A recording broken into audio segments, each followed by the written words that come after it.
Today we've got the Lunar Spirit and I'm going to show you quickly where everything is and how it all works. So on the outside we've got an external barbecue point, external wet locker, external 230 volt sockets, so that'll give you power out into the awning. In our front locker we're set up for propane, which is the red gas bottles, and it's the screw-on fitting. So when you come to connect this into your gas bottle, it's reverse thread, so you'll do this up the opposite way to normal to tighten it up, and you only have to do it hand tight. You don't need a special spanner or anything like that. Once you've connected that to the gas bottle, it's just a case of actually turning your gas on top of the bottle. On the far side we've got the flue for our water heater, so this cover will have to be removed if we're using our water heater on the gas. If it's on the electric it will work with this cover on, but it's a good idea just to remove it when you're using it, just so that you get into the habit of removing that cover. To remove it, it's just literally push your thumbs in at the bottom or in the middle there and then pull, and that will then come off of the top. Water pump is going to plug straight into here, and again we've put the water pump in, we just lock it in with our little connectors here, and that will just hold the actual water pump in place. We connect our 230 volt into the side there, and then our leisure battery is connected. All of our wastewater for our sinks and shower is going to come out of these three here. And then by the door we've got our cassette toilet, so our filler for our cassette toilet, so this is water and pink chemical, and then the actual cassette is just at the bottom. There's a little yellow handle, if you lift that up that will come out and you can just take that and empty it. You've got the little drain off bung, which is this one here, so when you want to empty your flush water, it's just literally pull that bung out. Have a little tray or a little margarine tub or something like that in the bottom here just to catch the last dregs of the water. When you come inside, we've got our main 12 volt on and off. We've got a little tester there to show us how much power we've got in the battery, and then to put our water pump on and off is this one here. Now, before we put our water pump into the on position, obviously we need to make sure that we've connected up outside with the water pump into the aqua roll. We then need to make sure all of our taps are in the off position, and underneath of our front left hand seat we've got a little drain off valve, which is that little yellow tap. So in the down flat position is ready to use, and if we're not going to use the water system we pop that into the upright position, open all of our taps, and that will drain the system down for us.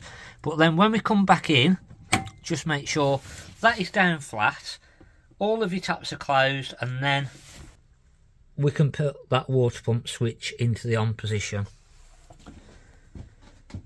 You can then start getting the water through on the taps, on the hot and the cold, and it's going to take about 5 minutes of coughing and spluttering to get the water through and get that hot water heater full of water. Once we've got the water through, we can then put our hot water on.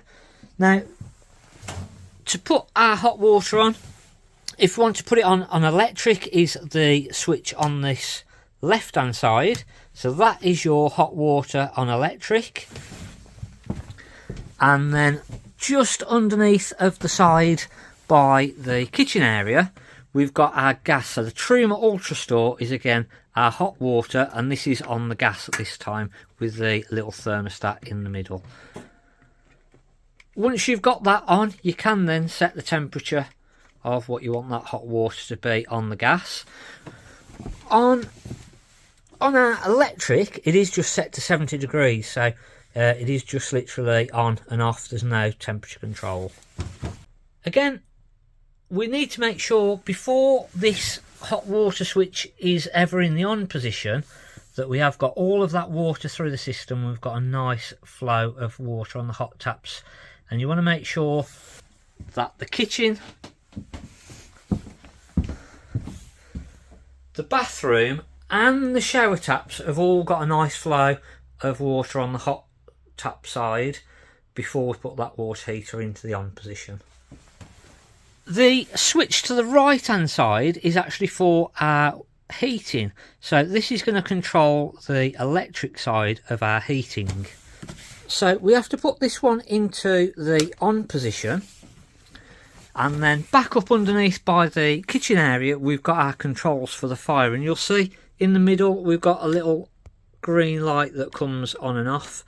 Now if that green light isn't coming on, it's most likely going to be that you've not got this switch on here to put the actual power through to the controls. So make sure that that little switch is on, and then we'll get our green setting. And then you've got 2000 off, 500 or 1000, and then in the middle is our thermostat, so that will heat the caravan up to our desired temperature. In the middle is back off. Over on the actual fire itself is our gas.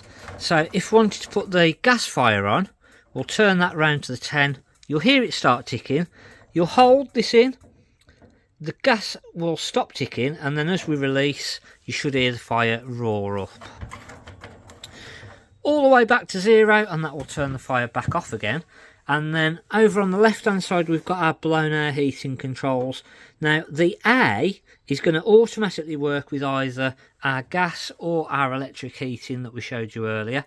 So once you've set your thermostat on either the gas or the electric, pop that onto A, and that will put the heat around the caravan for you. In the middle is back off, and then over on the left hand side is just a fan for in the summer. So if it's a really hot day and we just want some cool air blown around, we can put that onto the left hand setting and then control the speed, and that is just going to blow cool air around the caravan for you. Then got our fridge. So at the top is off. We've got our gas, we've got our 230 volt, and we've got our 12 volt. Now the 12 volt is only ever going to work when we're actually towing, as long as you've got all the pins, you've got the grey and the black plug wired on the car, then you can use this fridge on 12 volt as you're towing. 230 volt, so if we've gone onto a site and we're paying for our electric, then we can use our 230 volt. And then the gas, so if you go to a site and you've got no electric, we can run that on the gas. Back to the 0, and that's then off. On the right hand side is our thermostat, so that is then going to control how cold our fridge is actually getting. On our hob, oven and grill, it's just all gas, and so it's literally just hold our gas control in and then hit the little igniter button, and that will light up our different gas components. Easiest way to get the gas through the caravan is starting on our hob. So if we light up our 4 hob rings first on the gas, and then if we come to light our fridge, our heating, our hot water, it's all going to work a little bit easier on that gas by getting it through on the oven, hob and grill first. At the back we've got our cassette toilet. Now to put the flush water through, it's literally just pump our handle up and down, and then to let everything all through on the actual cassette is this one here, so that'll open it up and let everything through, and then to close it back off again is there. Hopefully that has shown you all the operations on this little Lunar Spirit. If you get stuck with anything, let us know. Thanks on Mark of the Caravan Vlog.